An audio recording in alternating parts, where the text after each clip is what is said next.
We also have the case of Buzzy Krongard, another top CIA official. He just retired as the executive director of the CIA. Buzzy Krongard's name also comes up in regard to the stock trading on the eve of 9/11. He was part of the investment bank that carried out some of these put options on the eve of the 9/11 regards to United Airlines, American Airlines, and some others. Buzzy Krongard, after leaving the CIA, comes out and says, "I hope bin Laden is never captured," says the CIA. Well, why do you? Well, he says, because then we might have to face more radical figures if he weren't there. So it's just so evident that the CIA loves bin Laden and would like nothing better to have all opposition forces in the Arab and Islamic world gathered under the banner of bin Laden, because if they do that, they're sure to be defeated. The only way these countries could ever get anywhere would be by making deals, say, with Europe or some of these other countries that I've mentioned. If they follow bin Laden, they never will. A couple of qualifications, Webster. Who was the name of the CIA agent who made the remarks that you're quoting? And was bin Laden actually quoted as telling the Arabs to kill infidels? Yes, as far as I can see, that's what bin Laden says in his various writings. Now, of course, bin Laden, we try to show in the book various pictures of bin Laden. Sometimes he's skinny, sometimes he's fat, sometimes he's a little bit taller. Bin Laden is some kind of a clone. He's a palimpsest of these different things that come together. Whether he exists at all is anybody's guess. But the one thing is that the CIA is determined to build the image of this guy. And the two people are, the first one is Anonymous, the author of Imperial Hubris, later revealed to be Michael Scheuer, I believe his name is, and Buzzy Krongard, former executive director of the CIA. Webster, I see that Thierry Masson has written a very nice foreword for your book, 9/11 Synthetic Terror. Yes, it's very kind of him to do that. Masson, of course, is the world leader in 9/11 research, in the sense that it was just about 10 days after the events that he came out with the thesis that no commercial aircraft of any size had hit the Pentagon, or probably no commercial aircraft of any size at all. That affirmation has stood the test of time against all kinds of people who have come forward, especially recently, saying that it was a commercial aircraft and so forth. There are even some people who try to make the notion of a commercial airliner hitting the Pentagon some kind of a required credential before you can be taken seriously as a researcher in this field, which I think is absolutely absurd.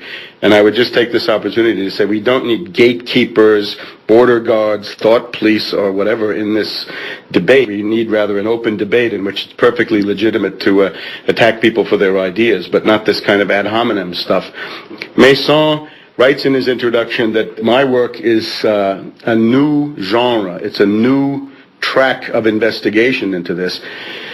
And what he says is that I try to show, and this is true, I try to show at least the continuity of the methods used in 9/11 with the methods used by the British and U.S. Intelligence agencies in the decade before. Maybe I can say a couple of words about this.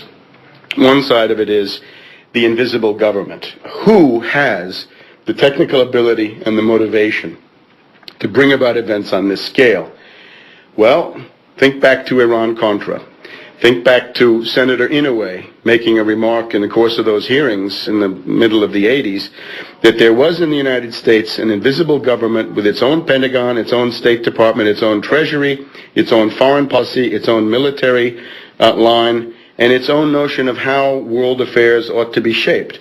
You can call that the invisible government, the secret government, the parallel government, the secret team. It's clear, if you look at recent U.S. history, that there is something infesting the federal government at the level of top CIA officials, generals, State Department officials, or members of the Federal Executive Service, such as Richard Clarke, the man who ran the U.S. government on 9/11 and who was the first one to come into the White House at about 9 o'clock in the morning based on no evidence whatsoever, saying, this is bin Laden, this is al-Qaeda. That's the same Richard Clarke who became the darling of some very misguided family members at those hearings about a year ago when he came forward to say, I failed you and your government failed you. Yes, he did fail. And his biggest failure, which I think was a consciously deliberate one, was to come in and say, this is bin Laden, this is Al-Qaeda. He's the main launcher of this crazy myth. These are the kinds of people that seem to march to the tune of an invisible government network. That would be a private network that cuts across the executive departments and the agencies transversally, where some people are witting, some people are semi-witting of what's going on, others simply don't know and are told what to do, and the net result is the kind of thing that we see. So this has been around for a while. The Kennedy assassination, the U-2, the Bay of Pigs, the Gulf of Tonkin, the Vietnam War, Iran-Contra, the impeachment of Clinton. A lot of these things come together in the shape of a permanent insurrection, if you like, against the Constitution inside these institutions that goes on and on. The other element of continuity that I try to show is that I would view 9/11 through the lens of NATO spheres of influence terrorism or geopolitical terrorism, especially in Central Europe in the 1970s and 1980s. What I'm talking about here, just to make it simpler maybe, is the Baader-Meinhof group in Germany, the so-called Red Army faction, and the Italian Red Brigades, although I talk also about some terrorist groups in Greece and some other countries. The common denominator of all of those is that NATO had what was called a stay-behind capability. The cover story on this was, well, if the Soviets invade, we need terrorist groups with weapons and training and communications to be able to launch guerrilla warfare against the Soviets once the Soviets are here. But then, of course, they seem to have said, well, why wait for the Soviets to get here? Why don't we do things before they get here to make sure that they don't get here, like making sure the Italian Communist Party doesn't enter the government in the 1970s. Of course, it's absurd to think that the Italian Communist Party entering the government would have meant that the Soviets took over Italy. It's absolutely crazy, but that does seem to be the way these people saw it. Probably Henry Kissinger was part of this worldview. My background is having studied the Italian Red Brigades, the Moro case. Good example, maybe. Moro was somebody who wanted to bring the Italian Communist Party into the government. He was threatened by a top U.S. official. Some have identified this as Kissinger. And he didn't stop. He was kidnapped and murdered by the Red Brigades. And now, as the years go on, more and more comes out that the Red Brigades were a wholly owned or largely owned subsidiary of the CIA. There was even a special organization called Gladio, which was this stay-behind network in the Italian case, about which quite a bit is known. And there are some books about the secret armies of NATO that are now coming out full of this kind of stuff. So I think 9/11 fits into that continuity. That's how you have to see 9/11. It's not completely new. It's really a tradition. So are you making a connection then between a present-day state terrorism and what you have been describing, I understand, is sometimes referred to as the strategy of tension? Yes, exactly. One of the people I quote in here is Gianfranco Sanguinetti. He's an Italian expert on precisely this, although he's written other things that I wouldn't agree with. But he was one of the people in December 1969, when this was the first big bombing attack took place in Milan. It was an interesting situation. It was the biggest post-war strike wave in Italy that might have indeed brought the Communist Party into the government. And at the height of the strike wave, bombs went off in a bank in Milan, killing about 20 people, which today would not seem like a very big deal, but in those days it was considered horrendous.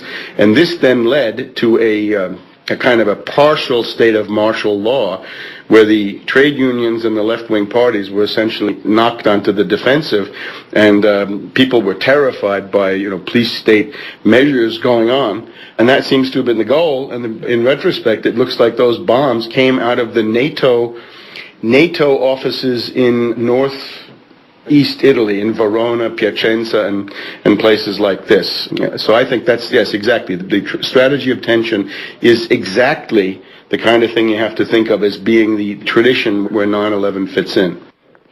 Now, when you reference NATO, are you referring more specifically to certain governments within NATO? Well, on the cover of the book, we have things that some people in our country here have probably never seen. The seal of MI6, which is the British equivalent of the CIA, right, the one that James Bond worked for, or MI5, which would be the British equivalent of the FBI.